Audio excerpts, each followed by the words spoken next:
Mesdames et messieurs, chers amis, cher Fabrice Di Falco, cela fait 30 ans, oui, 30 ans que votre voix de sopraniste, puissante, rare, nous transporte et nous émeut.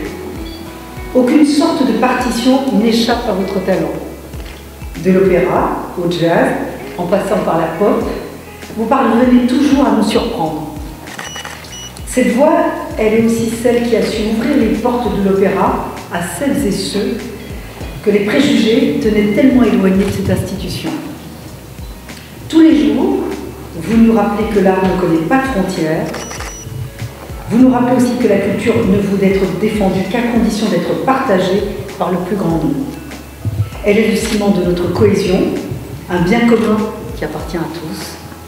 En vous accueillant aujourd'hui au ministère de la Culture, nous honorons non seulement un artiste d'exception, je vous le dis, mais nous rendons aussi hommage à la force de l'engagement.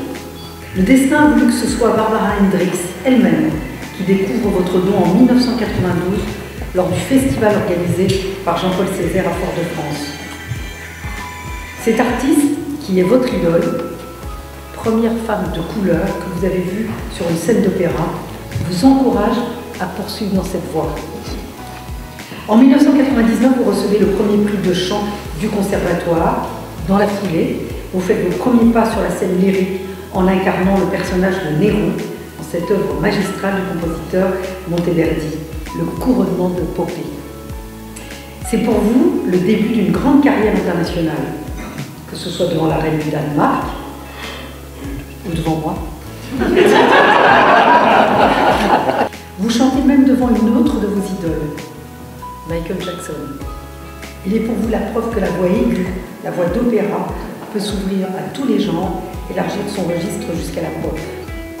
Vous auriez pu vous contenter de l'excellence de votre seul parcours artistique, mais vous avez choisi de mettre votre talent au service de la défense des cultures créoles. En vous remettant les insignes de chevalier de l'ordre des arts et des lettres, nous mettons à l'honneur non seulement le sopraniste d'exception que vous êtes, mais aussi celui qui a fait de son art un outil d'émancipation, de reconnaissance, mais aussi de transmission. Parce qu'ouverte aux différences, moi je suis très fière, très honorée de pouvoir vous décorer aujourd'hui.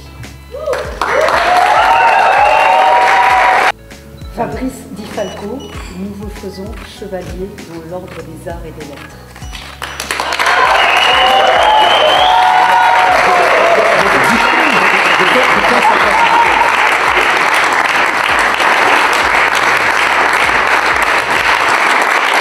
Cette distinction, je la partage avec tous mes collègues artistes et toutes les autres disciplines. Nous savons également que l'art n'existe pas sans ceux qui œuvrent aussi dans l'ombre. Je tiens à rendre hommage à chacun d'eux, car cette reconnaissance est aussi la leur. À travers le concours des voix des Outre-mer, j'ai compris que mon rôle allait au-delà du chant. Il s'agit de donner confiance, de se faire respecter dans ce métier, de se faire entendre ces voix parfois trop peu écoutées, sans oublier de les professionnaliser. Alors merci, et je les vois tous ce soir, à mes filleuls des voix des Outre-mer, vous êtes dans mon cœur. Madame la ministre, cette médaille a la couleur verte, celle de l'espérance, du renouveau, de la vitalité. On se lundi gras, vous disiez tout à l'heure, mon affection pour le carnaval, nous sommes en plein lundi gras. Demain mardi gras, après-demain mercredi décembre, mais on se lundi gras. Cette médaille résonne avec l'esprit du carnaval, cette fête où se mêlent tradition, famille, amis, liberté. Elle me rappelle que dans 17 jours, le printemps arrivera, symbole de renaissance comme un nouvel élan pour continuer à créer et à partager. Le respect des autres et l'entraide dont la France a tant besoin pour continuer à briller. Merci infiniment.